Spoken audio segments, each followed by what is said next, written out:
ইউটিউবের সময় ৫টা বছর যেভাবে নষ্ট হয়েছে, আমি চাই না আর কারো এভাবে সময় নষ্ট হোক।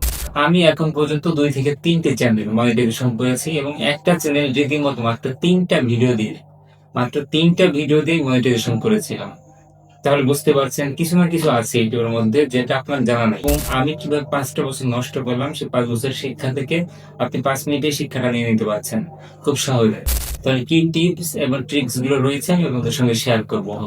আপনি যদি একজন ইউটিউবার হয়ে থাকেন বা নতুন একটি চ্যানেল খোলার চিন্তা ভাবনা করে থাকেন তাহলে আমি আপনাকে এই ভিডিওতে এমন কিছু টিপস দেব যে আপনার ভিডিও হয়তোবা ২ টি, ৩ টি অথবা ৫ টি ভিডিওর মাধ্যমে মনিটাইজেশন হয়ে যাবে। কি অবাক হচ্ছেন বিষয়টা? না। আপনি এখানে যদি সারা বছর ১ বছর, ৫ বছর, ১০ বছর কাজ করেন, কিছু না জানেন, না জেনে শুনে এভাবে কাজ করেন, কিচ্ছু হবে না। সত্যি কথা বলতে। সাধারণত আমি এ ধরনের ভিডিও করি না। আমি একটা চ্যানেলে এটা হচ্ছে আমার ব্লগিং চ্যানেল। আমি বলে দিচ্ছি এজন্যই যে আমার যে ৫ টা বছর নষ্ট হয়েছে ইউটিউবে আসার পরে, এই ৫ বছর যেন আপনাদের নষ্ট না হয়। ১ম কথা হচ্ছে এটাই, আমি ডিরেক্ট কথা বলব, কোনো অতিরিক্ত পেঁচাল পারব না। আমি সরাসরি কথা বলব, তাই সঙ্গেই থাকুন। ১ম কথা হচ্ছে নিয়মিত। নিয়মিত হতে পারে প্রতি সপ্তাহে ১ টা, সপ্তাহে ২ টা, সপ্তাহে ৩ টা। যেদিন ভিডিও ছাড়বেন ঠিক ওইভাবেই পরিমাপ করে অন্যদিন ভিডিও আপলোড করবেন। অর্থাৎ আজকে যদি ৯ টায় ছাড়া হয় আগামীকাল রাত ৯ টায়। এবার ২য় পয়েন্টে আসি। ২য় পয়েন্টটা হচ্ছে থাম্বনেল। আপনার ভিডিও যতই ভালো হোক, থাম্বনেল যদি বাজে হয়, ভিডিও কেউ দেখবে না। অর্থাৎ ভিডিওর ১ম আকর্ষণই হচ্ছে আপনার কাস্টমার অর্থাৎ ভিউয়ার যারা আছে তাদেরকে ডেকেই আনতে হচ্ছে আপনার থাম্বনেল। এটা যদি ভালো না হয় তাহলে কিচ্ছু করার নেই, আপনার ভিডিওতে ভিউ আসবে না, এটাই স্বাভাবিক। এর অনেকগুলো কারণ আছে, আর ডিপলি একটু পরে দেখাচ্ছি। তার মানে আপনার থাম্বনেল ঠিক করতে পারে। ইদানিং থাম্বনেল তৈরি করা খুবই সহজ। ChatGPT, Gemini দিয়ে খুবই সহজে তৈরি করা যায়। শুধু এগুলো ডাউনলোড করুন এবং আপনার পিকচার এবং কিভাবে আপনি চান এবং কি লেখা হবে ভিতরে দিয়ে দিন, একেবারে ক্লিয়ার সব হয়ে যাবে।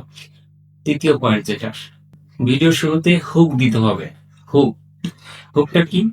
ধরুন আমি আজকে আপনাদের সঙ্গে ভিডিও করছি। আমি যদি এখানে এসে আমি যদি আমার ইতিহাস বলা শুরু করতাম, কিছু না বলি আজকের টপিকটা কি বা কোন উদ্দেশ্যে ভিডিও করছি, তাহলে এটা আপনি একসময় বুঝতেই পারতেন আমার উদ্দেশ্যটা কি। থাম্বনেইল আপনি দেখেছেন যেখানে ৫ বছর কিভাবে নষ্ট হয়েছে তার একটা সংক্ষিপ্ত ভার্সন এখানে আমি বলছি যে আপনি কিভাবে আপনার ইউটিউব চ্যানেলটাকে আরো গ্রো করতে পারবেন এটা আমি বলছি। কিন্তু প্রকৃতপক্ষে আপনি আসলে ভিডিওতে এসে ওরকম কোন ধরনের ইন্টারেস্ট পাচ্ছেন না ১ম দিকে। যে কেন আমি এই ভিডিওটা দেখবো? এই ভিডিওতে কি আছে? কিছুই তো নেই। এগুলো হচ্ছে হুক। ১ম দিকে আপনাকে বলতে হবে টপিক সম্পর্কে এমন কিছু আগ্রহ জাগাতে হবে যেন সম্পূর্ণ ভিডিওটা মানুষ দেখতে শুরু করে এবং শেষ পর্যন্ত থাকে আপনার সঙ্গে। এবং আই কনট্যাক্ট এর একটা বিষয় আছে। আপনি যখন সরাসরি ক্যামেরার সঙ্গে কথা বলবেন, সরাসরি চেষ্টা করবেন ফোকাস সবসময় ক্যামেরার দিকে রাখার জন্য। ক্যামেরার দিকে রাখছেন, আপনি মূলত যে ভিউয়ার আছে তার সঙ্গে কথা বলছেন এখানে। এই কারণে আই কনট্যাক্টটা তার সঙ্গে রাখতে হবে যাতে করে সে অন্যমনস্ক না হয়ে যায়। সরাসরি কথা বললে সাইকোলজি ভাবে মানুষ এদিকে তাকিয়ে থাকে, মানুষ মানুষের দিকে তাকিয়ে থাকে। ইনটেনশনটা আরো বেশি বৃদ্ধি পায়। এবার এটা গেল। এবার ৪র্থ পয়েন্ট। ৪র্থ পয়েন্টে মূল বিষয় যেটা, এটা হচ্ছে আমাদের পুরো এনালাইসিস করা। আমাদের চ্যানেলটাকে এনালাইসিস করা। কিভাবে?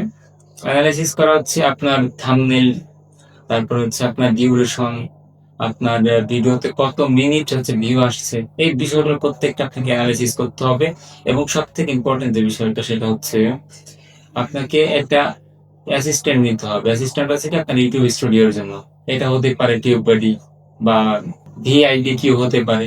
এ ধরনের যে অ্যাসিস্ট্যান্ট গুলো আছে আপনার ইউটিউব চ্যানেলকে আরো রেটিং কিভাবে দেখানো যায়, আরো কিভাবে ভালো ট্যাগ দেওয়া যায়, এগুলো অবশ্যই এসইও করতেই হবে। এসইও ছাড়া আসলে কখনোই হবে না।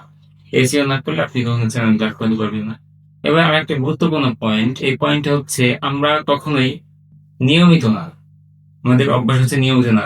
দেখুন আমার কাছে একসময় ১.৫ লক্ষ টাকার ক্যামেরা ছিল। আমার কাছে একটা টিম ছিল। আমার কাছে পর্যাপ্ত সময় ছিল। কিন্তু ছিল না অনেক কিছুই। তার মধ্যে আমার অভাবের কারণে ক্যামেরাটা বিক্রি করে দেয়া হয়েছে। আমার কাছে টাকা ছিল না খুব বেশি একটা।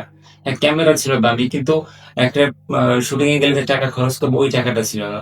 সব মিলে টিমও শেষ। এখন টিম যার মধ্যে শেষে চলে গেছে। কতদিন থাকবে এভাবে? তো তারা একদিন একদিকে চলে গিয়েছে। আমিও একদিকে চলে আসছি। এখন আমার কাছে যে মোবাইল ফোনটা আছে মাত্র ৳১০,০০০ ইনফিনিক্স।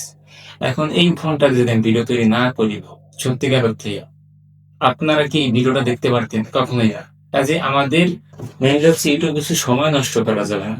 এটা হচ্ছে মূল বিষয়। সময় নষ্ট করা যাবে না। আপনি চ্যানেল খুলেছেন, নিয়মিত কাজ করুন। যদি চ্যানেল খুলতে না চান বা কাজ করতে না চান তাহলে চ্যানেল খুলতে হবে না। এটা হচ্ছে ভালো কথা। আর সব থেকে ভালো হয় চ্যানেল খোলার আগে কমপক্ষে 5 থেকে 10টা ভিডিও তৈরি করে নেবেন। এখন বলবেন যে এটা কিভাবে সম্ভব? হ্যাঁ, সম্ভব। কারণ এর ভেতরে আপনি যখন চ্যানেলটা খুলবেন আপনার অনেক সমস্যা থাকতে পারে। এমন সিচুয়েশন হতে পারে যে আপনি ভিডিও আপলোড করতে পারছেন না ওই সময়। ওই সময়গুলোতে এই ব্যাকআপ ভিডিওগুলোকে আপলোড করবেন। এটা আপনার চ্যানেলকে আরো সুরক্ষিত রাখবে। নিয়মিত যে আপনি রয়েছেন চ্যানেলে এটা বুঝতে সাহায্য করবে অ্যালগরিদমকে। আশা করি বুঝতে পেরেছেন। আরো টিপস প্রয়োজন হলে অন্য সময় জানাবো। আর আমি মূলত ট্রাভেল ভিডিও করব, তবে এখন না, এখন প্রচুর চাপে আছি। আ খুব তাড়াতাড়ি অসম্ভব রকমের ভালো ভিডিও হবে। সঙ্গেই থাকুন, দেখতে পারবেন অনেক কিছু। শুধু বাংলাদেশ নয়, বাংলাদেশের বাইরে পুরো পৃথিবীকে এক্সপ্লোর করার খুবই ইচ্ছা রয়েছে। খুব দ্রুতই হয়তোবা আমরা এগিয়ে যাবো সামনের দিকে। একটু সময়ের অপেক্ষায়।